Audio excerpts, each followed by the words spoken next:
Hello friends, आज के video में मैं जानकारी दूंगी नवजात शिशुओं में होने वाले पीलिया के बारे में, जिसे न्यूनेटल जॉन्डिस भी कहा जाता है। नवजात शिशुओं में जॉन्डिस होने का मुख्य कारण होता है बच्चे के लीवर का ज़्यादा स्ट्रॉन्ग नहीं होना, क्योंकि जब शरीर में मौजूद रेड ब्लड सेल्स टूटते हैं तो उनमें से बिलिरुबिन नाम का एक पीला सब्सटेंस निकलता है, जो कि एक वेस्ट पदार्थ होता है। इस बिलिरुबिन को शरीर में से बाहर निकालने का कार्य लीवर करता है, पर अगर लीवर स्ट्रॉन्ग नहीं होगा या फिर लीवर में कोई प्रॉब्लम होगी तो ये कार्य ठीक से नहीं हो पाएगा और शरीर में बिलिरुबिन की मात्रा बढ़ती जाएगी, जिससे जॉन्डिस होने का खतरा भी बढ़ता जाएगा। रेड ब्लड सेल्स क्यों टूटते हैं? रेड ब्लड सेल्स के टूटने का कारण शरीर में उपस्थित स्प्लीन नाम का एक फिल्टर होता है, जो शरीर में से अनहेल्दी फ्लूइड्स और अनहेल्दी ब्लड को साफ करता है और वेस्ट पदार्थों को शरीर में से बाहर निकालता है। तो जितने भी अनहेल्दी ब्लड सेल्स जो स्प्लीन में से पास नहीं हो पाते हैं वो टूट जाते हैं और शरीर में से पॉटी के द्वारा बाहर निकल जाते हैं।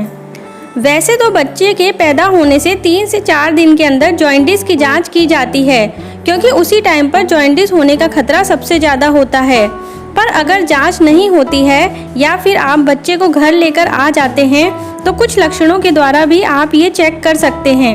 जैसे बच्चे के पैदा होने से 7-8 दिन के अंदर लगातार बच्चे की स्किन को देखें। अगर वो पीली पड़ने लगे तो ये जॉन्डिस के लक्षण हो सकते हैं।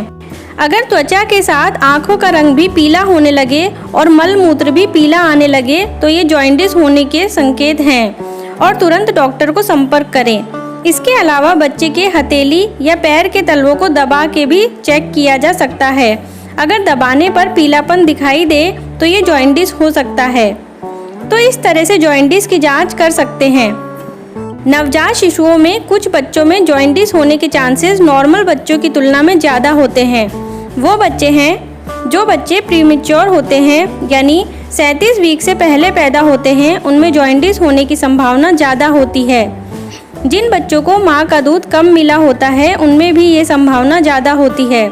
जिन बच्चों के खून में इन्फेक्शन होता है या लीवर ज़्यादा कमज़ोर होता है उनमें भी जॉन्डिस की संभावना ज़्यादा रहती है। जिन बच्चों का ब्लड भी माँ के ब्लड से मैच नहीं करता है तब भी जॉन्डिस की संभावना ज़्यादा बनी रहती है। अब जानते हैं कि कैसे खुद के और डॉक्टर के लेवल पर जॉन्डिस का इलाज कराया जा सकता है। खुद के लेवल पर इलाज करने के लिए बच्चे के पैदा होने से लेकर 7 से 8 दिन तक लगातार सुबह और शाम सूरज की रोशनी में 10-15 मिनट तक लेटाए रखें। सूरज की तरफ बच्चे की पीठ रखें। ऐसा लगातार 1 हफ्ते तक करने से 90% तक जॉन्डिस का खतरा टल सकता है। पर अगर फिर भी बच्चे को जॉन्डिस हो जाता है तो तुरंत डॉक्टर से चेकअप कराएं और कंफर्म करें। ज़्यादातर केस में जॉन्डिस 2-3 हफ्ते में अपने आप ठीक हो जाता है, क्योंकि माँ का दूध बच्चे के लिए औषधि का काम करता है और सूरज की लगातार धूप देने से भी जॉन्डिस अपने आप ठीक हो सकता है। पर अगर जॉन्डिस ज़्यादा बढ़ गया है तो डॉक्टर से इलाज कराना बहुत ज़रूरी होता है। नवजात शिशुओं में जॉन्डिस का इलाज 2 तरीके से किया जा सकता है। पहला तरीका होता है फोटोथेरेपी। इस तरीके में बच्चे को एक स्पेशल बेड पर लेटा दिया जाता है, जहां एक स्पेशल लाइट बच्चे के शरीर पर डाली जाती है। ये लाइट बच्चे में मौजूद बिलिरुबिन को एक ऐसे फॉर्म में बदल देती है जो लीवर के लिए प्रोसेस करना आसान बना देता है, यानी अब लीवर उसे शरीर से बाहर निकाल देता है। इस प्रक्रिया में बच्चे के आँख और प्राइवेट पार्ट को ढक के रखा जाता है।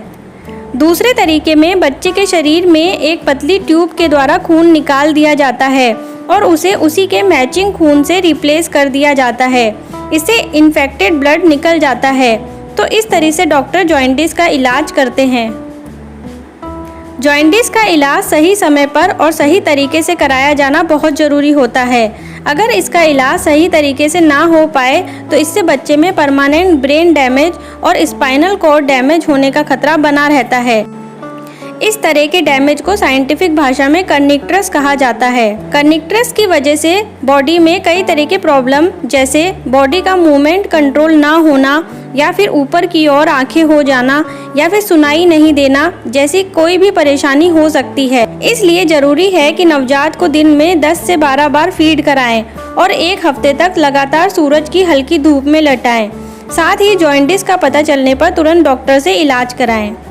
तो ये था आज का वीडियो। आई होप आपको ये वीडियो पसंद आया होगा। अगर वीडियो पसंद आए तो इसे लाइक करें और शेयर करें, साथ ही चैनल को सब्सक्राइब कर लें ताकि लेटेस्ट नोटिफिकेशन आपको मिलते रहें। Thank you so much.